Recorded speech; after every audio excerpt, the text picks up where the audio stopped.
Olá, quem vos fala é o Dr. Max Isenho, sou natural de Catolé do Rocha, na Paraíba, e atualmente eu resido na cidade de Breves dos Santos, que fica na microrregião de Catolé do Rocha. E essa região aqui, foi palco de um massacre, de vítimas de várias famílias aqui, naturais dessa região, como a família Veras, a família Suassuna e a família Batista de Mesquita, bem como outras famílias e bem como outras vítimas, que de alguma forma foram mortas por uma facção criminosa que em 2011, na Operação Laços de Sangue, a polícia denominou de facção criminosa dos Oliveiras de São Paulo, Então, a facção dos Oliveiras de São Paulo, que na verdade eu não gosto de utilizar essa palavra, porque dá a entender que está no contexto de rixa familiar, que a família Oliveira está em confronto com a família Veras, que está em confronto com a Batista de Mesquita, que na verdade também é Oliveira. Então eu prefiro utilizar o termo facção criminosa. Por quê? Porque nós temos integrantes dessas famílias, nessa facção, mas nós temos indivíduos coparticipantes de outras famílias. E muitas vezes esses indivíduos são os mais letais dentro dessa facção criminosa. Não que os outros não sejam,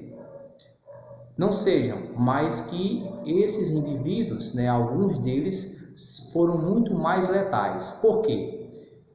Muitas vezes se aproveitava desse epíteto, rixas familiares, para que fora dessa região aqui as pessoas entendessem que essas mortes ocorreriam num confronto direto entre membros dessas famílias.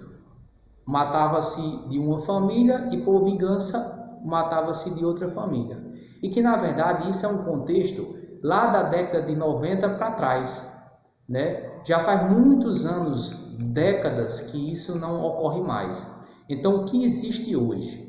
Existe uma facção criminosa extremamente articulada, organizada, com divisão de tarefas entre os seus membros. Cada membro tem um papel nessa facção. Desde um papel mais complexo, mais bárbaro, mais letal à sociedade, até mesmo um papel de menor grau, mas que também causa opressão e prejuízo, para os homens de bem, para a sociedade de bem. Então essa facção criminosa, ela começou a se organizar de fato por volta dos anos 2000. Então de 2000 para cá, um dos integrantes dessa facção criminosa, um dos principais executores, veio morar aqui em Breves dos Santos. Com ele veio alguns irmãos, todos eles pistoleiros, executores profissionais, e eles tinham total contato com os cabeças dessa facção, os mais antigos, os irmãos do Grimalci, que residem em São Paulo. E eles começaram a se articular, com uma advogada aqui da cidade, um advogado criminalista experiente que tinha amizade com eles de muito tempo e acabaram se organizando. Esse advogado começou a trabalhar para eles em todos os processos e, claro, de forma a grande maioria das vezes de forma ilícita, e isso veio se intensificando, essa ilicitude, veio se intensificando à medida que o tempo ia passando. E à medida que a facção ia ganhando mais força e se organizando ainda mais, reduzindo assim a capacidade da vítima de se defender e da população também reagir, e também de cobrir os crimes, Então chegou-se um momento que essa facção criminosa cometia vários crimes de diversas formas, a céu aberto. Eles estavam muito mais audaciosos porque não existia, eles pensavam que nunca ia ser descoberto, ou que se fosse descoberto não seria punido, devido a todo o sistema que eles criaram, a proteção que eles tinham, Então tudo bem organizado. E aí essa facção veio se firmando, crescendo, crescendo.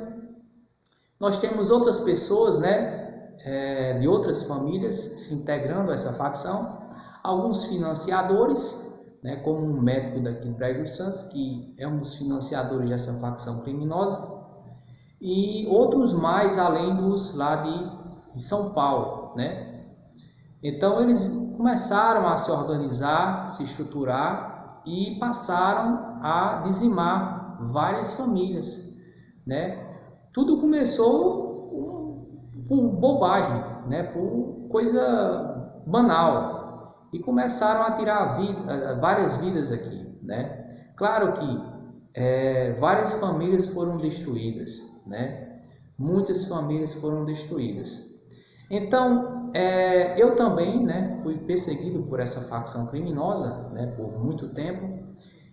Minha família foi perseguida, então eu comecei a estudar formas de me defender dessa facção criminosa. Comecei a identificar quem eram os possíveis integrantes dessa facção, e aí tudo foi desmoronando, porque a gente começou a entender tudo que estava acontecendo.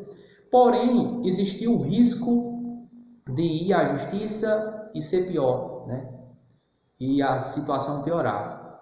Então, mesmo sabendo, eu temia procurar a justiça, porque a gente sabia que eles têm proteção na justiça, e a gente não tinha como identificar essas pessoas que davam proteção a eles. Só se fosse para a prática mesmo, para a gente identificar, como eu fiz agora, né? Estou fazendo ainda. Então, eu acabei identificando, né?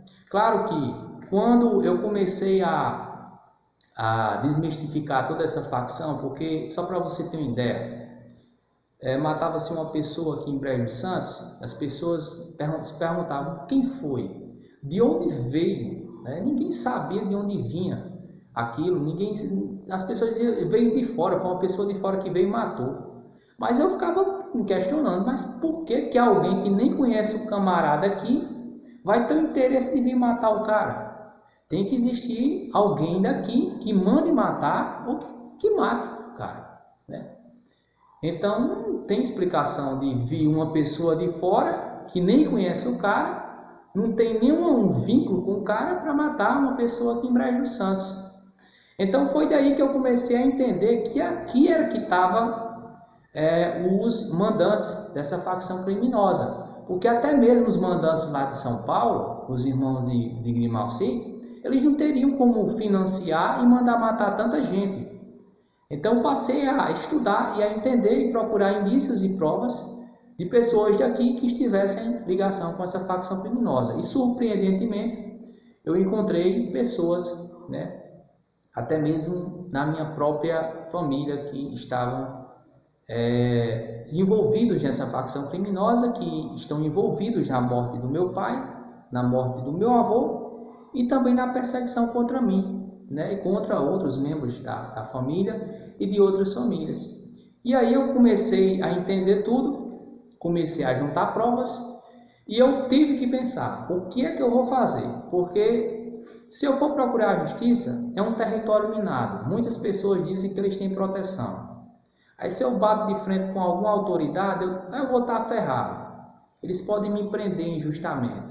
Como até me ameaçaram, né, nesse percurso, né, mas se deram mal. Se deram mal.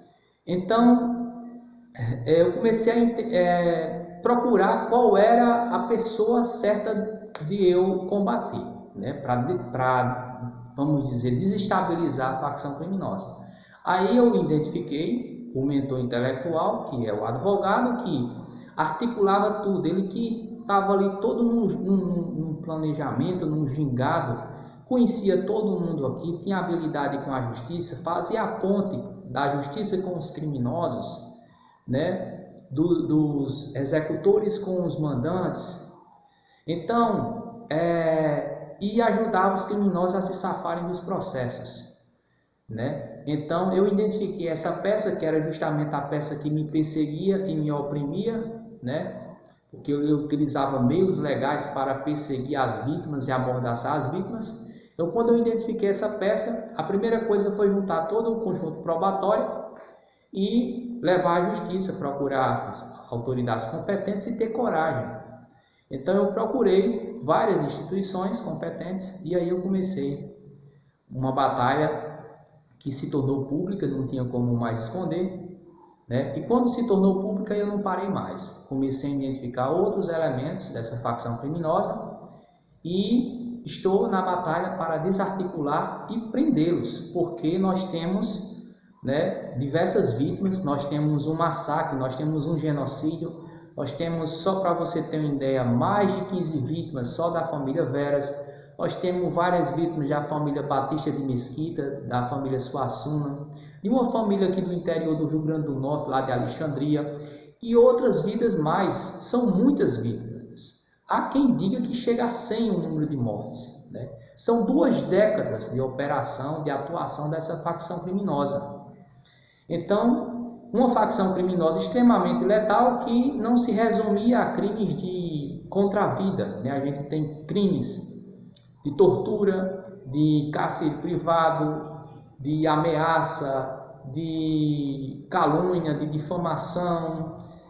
Tem, olha, todo tipo de coisa ruim, sabe? Que a população vem sangrando, se oprimindo há muito tempo, né? A população vem até adoecendo, né? Há muito tempo, né? E envolvendo várias pessoas também nessa facção, porque tem muitas pessoas que se envolvem porque têm medo, aí começam a cometer crimes para obter o favor da facção, que não deixa de ser criminosas também, porque se comete crime é porque quer cometer, não há justificativa.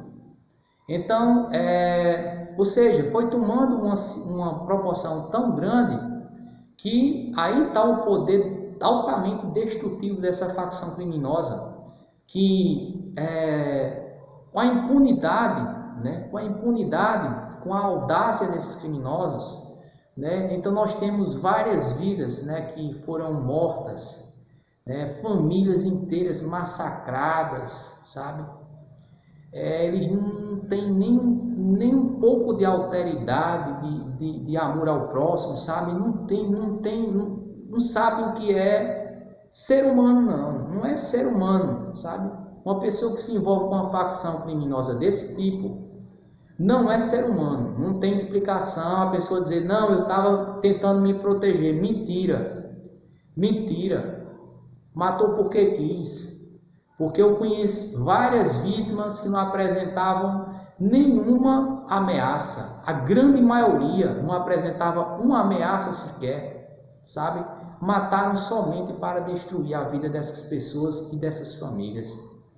Então, estamos na luta. Hoje nós estamos, não vou dizer completamente no controle, porque nós estamos ainda buscando a prisão desses indivíduos, né? Estamos buscando a prisão deles. Nós queremos a prisão do advogado, a prisão do médico, a prisão dos mandantes lá de São Paulo, a prisão dos executores, né? A prisão dos protetores da facção criminosa, que tem alguns políticos envolvidos, né, na proteção, também agentes públicos também envolvidos na proteção dessa facção criminosa. Então nós estamos lutando pela prisão deles, nós queremos que eles sejam presos e que eles paguem pelos crimes que eles cometeram, porque não são poucos os crimes. Nós temos crimes contra a humanidade. Genocídio é um crime extremamente grave. Homicídio qualificado é um crime extremamente grave. Tortura também. Cárcere privado também. Nós temos aí um rol de crimes bárbaros, né? Então não é de se admitir, de se perdoar alguém que se cometesse um crime desse, já era suficiente para se pagar a pena. Imagina aí, um indivíduo que comete 1, 2, 3 e só pensa em cometer esses crimes e quer exterminar todo mundo, parece que quer viver sozinho aqui nessa terra. Não tem como a gente passar a mão na cabeça, dar carta branca, um monstro desse tipo. A gente vai ter que tomar as providências cabíveis, as providências legais para amordaçar esses criminosos que estão infiltrados na sociedade como ovelhas, mas que na verdade são lobos, que estão exterminando a vida de inocentes, exterminando famílias por mera maldade, por motivo torpe. Então nós não vamos aceitar isso. Estou em luta. Eu, junto à sociedade, nós já identificamos os principais integrantes dessa facção criminosa. Eles já estão sendo investigados, certo? Por mim, por todos os órgãos competentes, e estamos monitorando os passos deles. Estamos monitorando cada passo. Estou solicitando da população, da sociedade, que possa fazer as suas denúncias, que possa ligar através dos canais de comunicação aí, que em outros vídeos eu trago